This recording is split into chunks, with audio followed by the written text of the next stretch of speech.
Welcome to America Fest, everybody.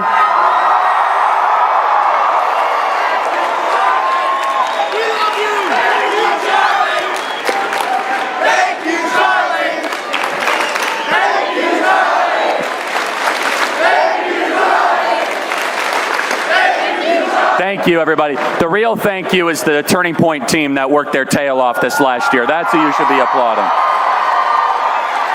By the way, I like this touch. Look at all these students that we have at Turning Point. Look at this. I like that. They helped win the election, everybody. Young people moved by 30 points this election cycle. I'll tell you what.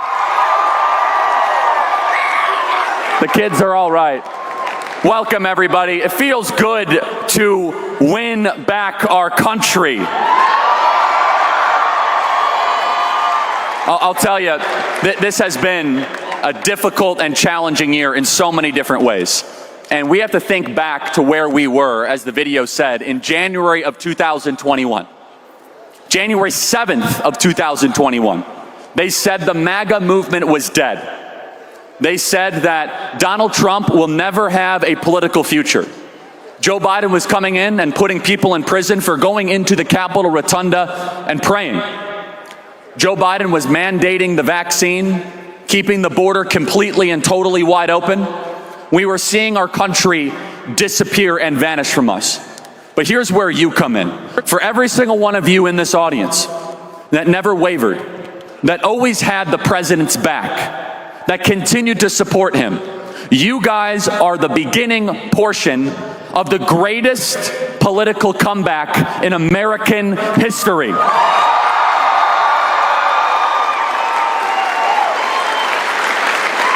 Look at what we are up against, because it defies any sort of human reason. From the lawfare, they try to put Donald Trump in prison for 700 years. Every major tech company banned Donald Trump from their platform. Donald Trump was banned from Facebook. He was banned from Google. He was banned from Pinterest because he's like a big Pinterest guy. He was banned from Spotify. He couldn't even listen to Phantom of the Opera. They did everything they could to make him disappear, but there was a problem. Is that you could put Donald Trump in exile at Mar-a-Lago, but you can't make 75, 80 million people disappear.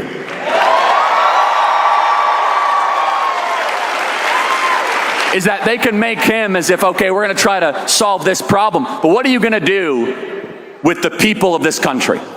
And that's where all of you that continue to do the work, you entered.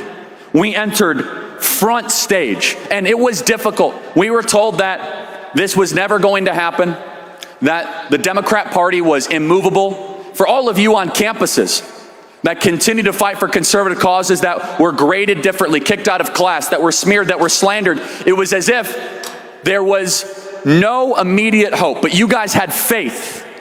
And faith not just that we could take back our country, and if we are honest with ourselves, we cannot take credit for what happened on November 5th. The person, or more importantly, who deserves credit is God Almighty for saving this country and giving us 4 years of Donald Trump.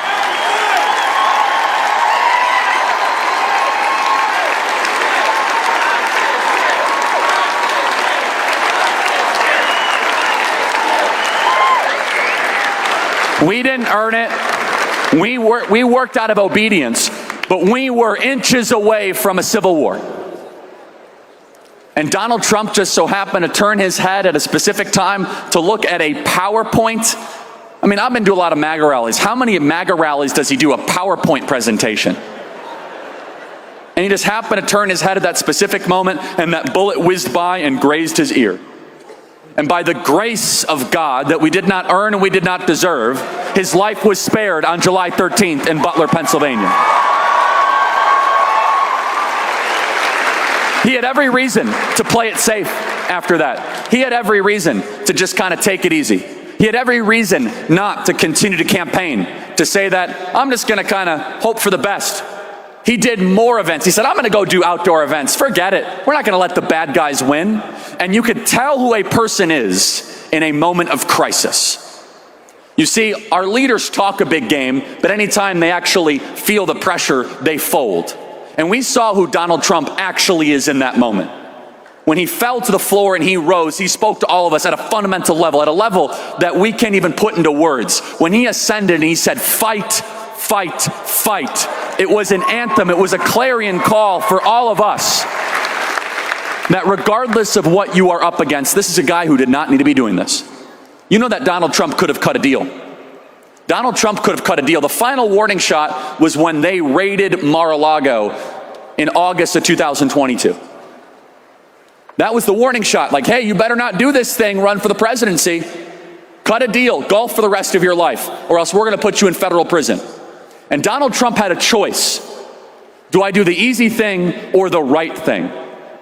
And if there is one thing that you teach your child, it's you must do the right thing, even if it is the challenging thing. He knew what he was signing up for. To be indicted by Fani Willis, by Alvin Bragg, the show trial in New York, 700 years in federal prison. He could have just cut a deal. Guys, I'm not running for the presidency. Keep me out of jail. And every single gutless wonder politician of the last 40 years would have cut that deal.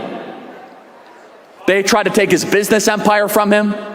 They did everything they could to cut him off, but there's something that drives this man that is different. And it's why all of you are here. It is a love of the beautiful things. It's a love of our home, a place that we inherited that we were sick and tired of seeing abused, to see our border wide open, to see our kids trans in classrooms, to see our beloved homeland become a dumping ground for the third world, to see our taxpayer dollars being sent to Ukraine while our southern border remains wide open. Donald Trump loved his nation so much so that he put all of his business empire on the line so that he would go and take a bullet for you to save America for your kids and grandkids.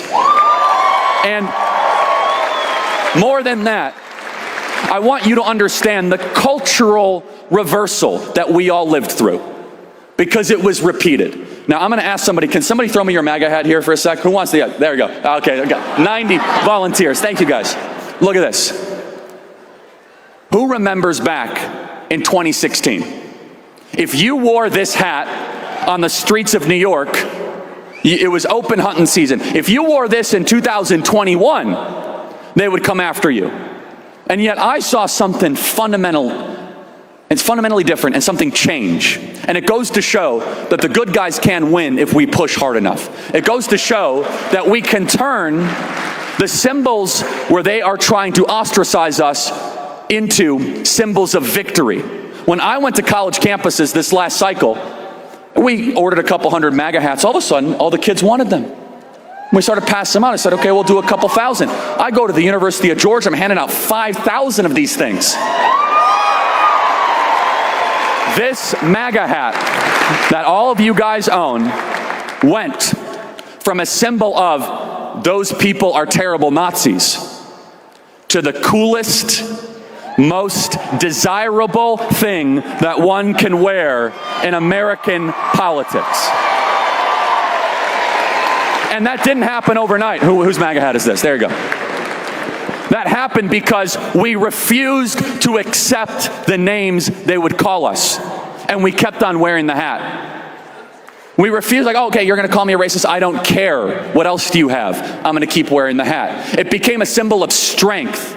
It became a symbol of resolve. It became a symbol of grit. It became a symbol of American masculinity coming back into our culture. It became a symbol that American greatness is what we demand, that we deserve, that we are not going to apologize for being the greatest nation ever to exist in the history of the world, that we are going to have a mass deportation effort, and that we're going to take back our nation. That hat then represented something even more. President Trump, the greatest deal maker that politics has ever seen, he brokered quite a deal over the summer. He said, okay, Democrats, you guys get Liz Cheney and Adam Kinzinger. We get Bobby Kennedy and Tulsi Gabbard. Let's make a deal.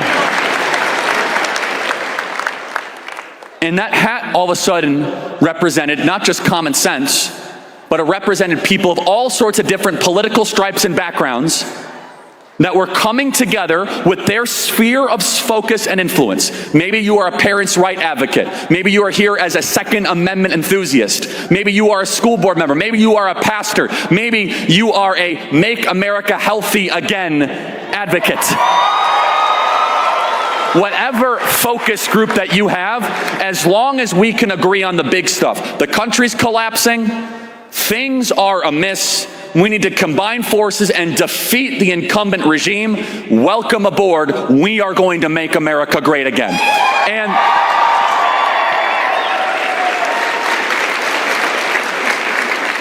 And what we witnessed on November the 5th, being this great comeback story, was also the result of the hard work that all of you guys did in the grassroots. For those of you that chased ballots, for those of you that registered voters, for those of you that gave powerful sermons on the Sundays before the election, for those of you that showed up at Republican meetings at 7 a.m. to make sure that everyone had the yard signs that they need. This is your victory. You see, it is easy just to say that it's just one candidate versus another. What it really is one army of activists versus another army of activists. And guess what? We were outspent, but we outworked them this election cycle. Because we wanted it more. Kamala Harris had $1 billion, and hey, by the way, where did that $1 billion go? She sent it to China? She sent it to Zelensky? He's got enough money. $1 billion to do what? And yet we were outspent, we know it. We knew that we were up against the most powerful, well-funded machine in American political history. And it was a machine versus a movement. And the movement were people, many of us in this room, that were was not an oligarch, not a billionaire, but you could knock on 1,000 doors. You could chase 100 ballots. In this state of Arizona, which I, as you know, care deeply and passionately about, we made a promise. We said we are going to invest the greatest ground force Arizona has ever seen. We hired well over 1,000 full-time people here on the ground in Arizona at Turning Point Action. And I can say now, Arizona was the best performing swing state of the 2024 election. We chased over 200,000 low propensity ballots here in the state of Arizona. And in fact, when I was, Mr. President, can we have you at this event? Can we, try to get you? And he said, Charlie, I will only come under one circumstance. It is called a tribute to Arizona, to honor the great people of Arizona that gave me my greatest victory ever in Arizona and brought State 48 back to greatness. And that happened because of the hard work and the grit, the resolve of all of you in this room. And it goes to show that things can change. It goes to show that we can improve this country, that we don't have to accept the premise. But then it brings us to today's time. Because we must simultaneously look at the past, what we've been through, the present, which is celebration and giving glory to God for what was given, but also the future. Because if we let our guard down and act as if that everything is fine, the transformation of the Republican Party is not yet complete. You see, for those of you that follow me on social media, you know that I've been very outspoken the last week saying the following. Very simple. It's not radical, it's not revolutionary, I think it's reasonable, which is this. If you are a Republican from a deep red state and you voted for Joe Biden's nominees and you're giving Donald Trump a hard time about his nominees, we will primary you and remove you from office immediately.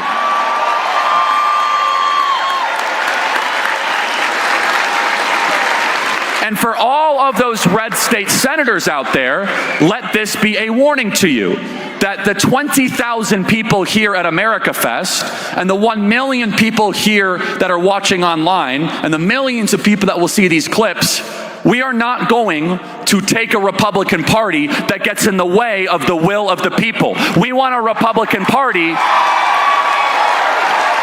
fights to win. And for every U.S. Senator out there, you must confirm Pete Hegseth, Tulsi Gabbard, Kash Patel, Bobby Kennedy, Pam Bondi, and Trump's entire cabinet, or you will face a primary challenger immediately.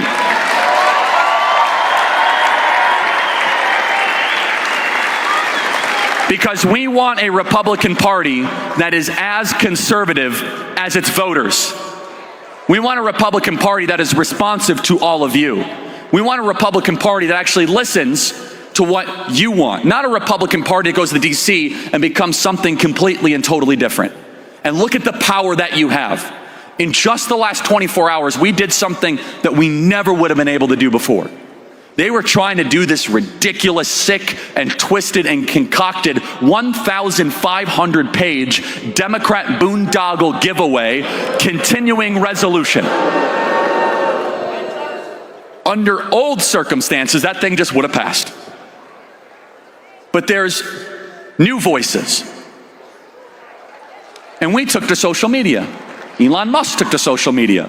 Many of you took to social media, and the president took the lead and said, no, we're not going to give Congress a 74% pay raise while Americans are being crushed by inflation. We're not going to send more money to Ukraine. We're not going to have this boondoggle of biolabs being spent overseas.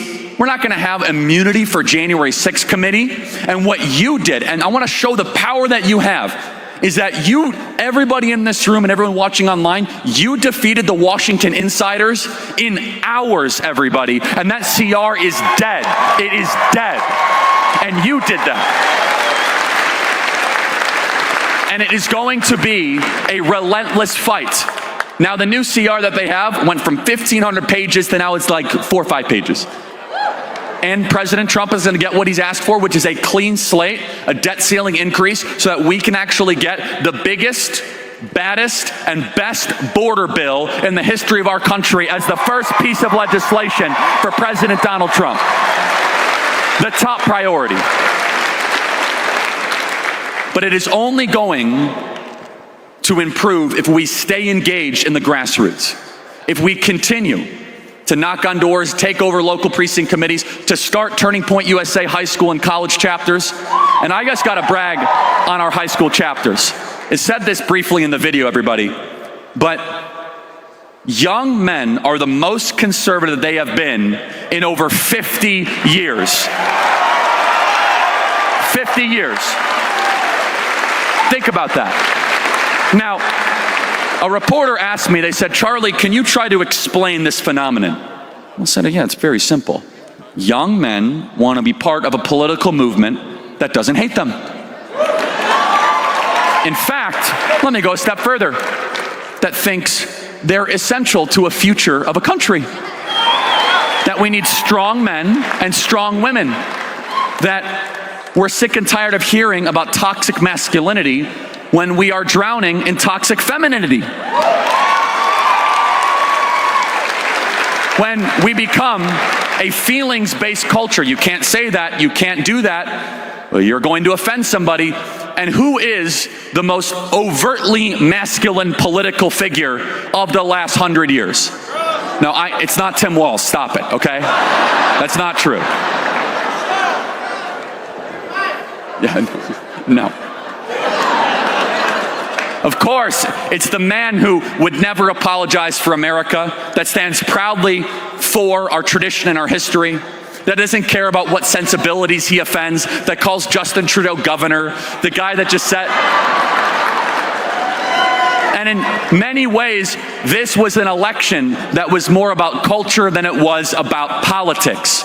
That it was about who are we as a people? What are we doing to the next generation to say that you have to be taught diversity, equity, inclusion, and critical race theory, that you have to be under this transgenderism nonsense? As a side note, by the way, as one of the first things that I hope this new administration does, we need to end the medical mutilation of our children called gender-affirming care in this country immediately.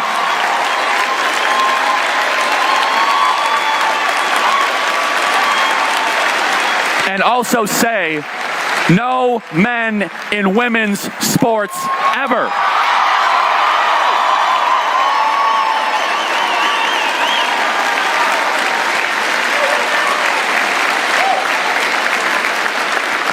But understand, that was a controversial thing to say 3 or 4 years ago.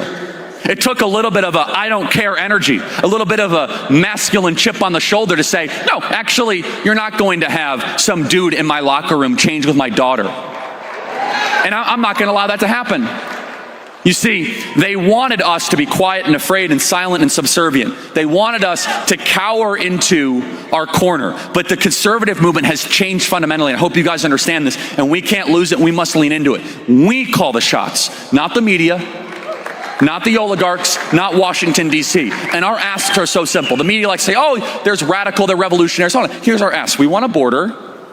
We want our kids to learn reading, writing, arithmetic, and not graphic pornography at the age of 11. We want our founding documents to matter much more than federal registry and bureaucracies. We believe the Constitution is the law of the land. We believe in 3 branches, not 4. We also believe, I know this is so radical for them to understand, that when you appropriate money, American citizens are first, not Ukrainians. Wow, like what a concept.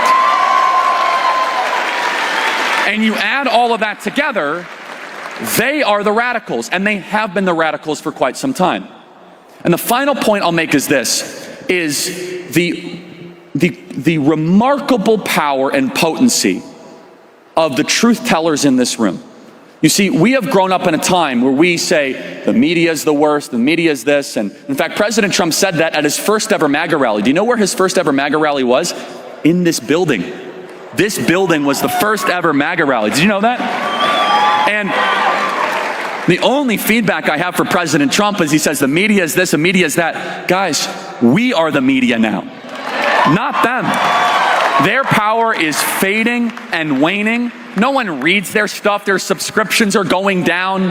Like CNN has less views than Hallmark movie reruns, which again, it's Christmas, so a lot of people watch Hallmark during Christmas. Anyway, separate issue. Or is it Lifetime? I don't know, I get them both confused. Whatever. And they are increasingly irrelevant.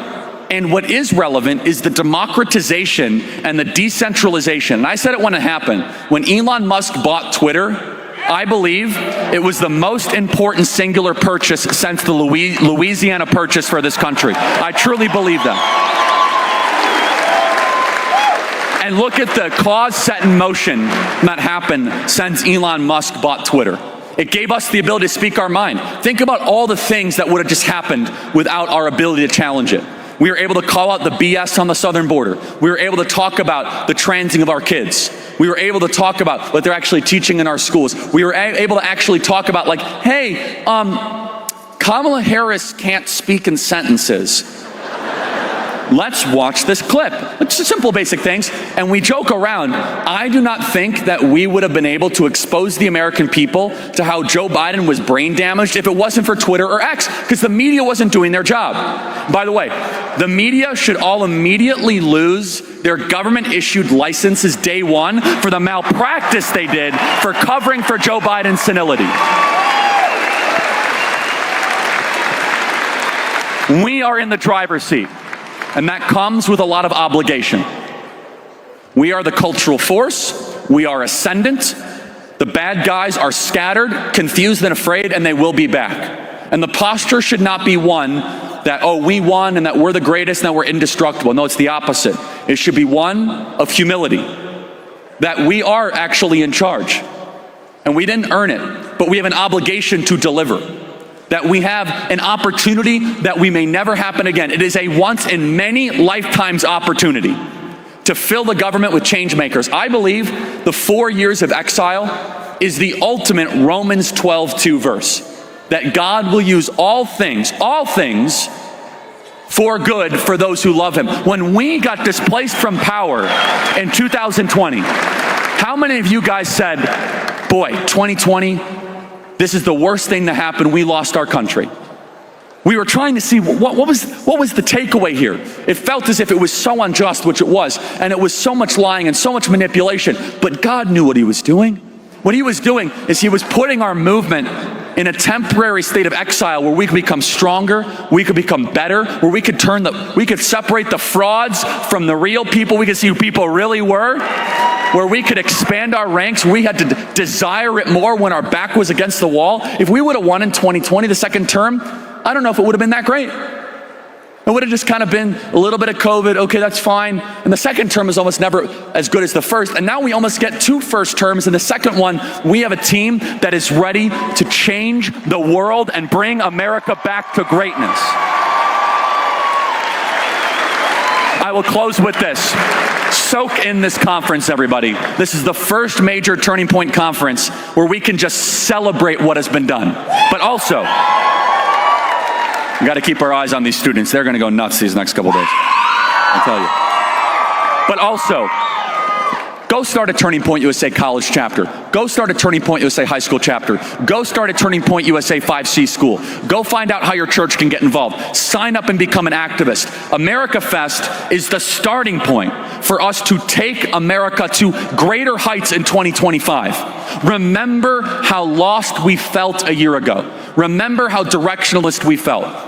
And instead of saying, we've won everything, I could take it easy, instead is that God gave us a reprieve so that we can reload, that we can lean in, and that we can make the conservative movement stronger than ever before. And that's the resources you're going to see in the exhibit hall. There will be people here that could change your life, future jobs, future friends, maybe even future spouses. You never know. You hear that a lot.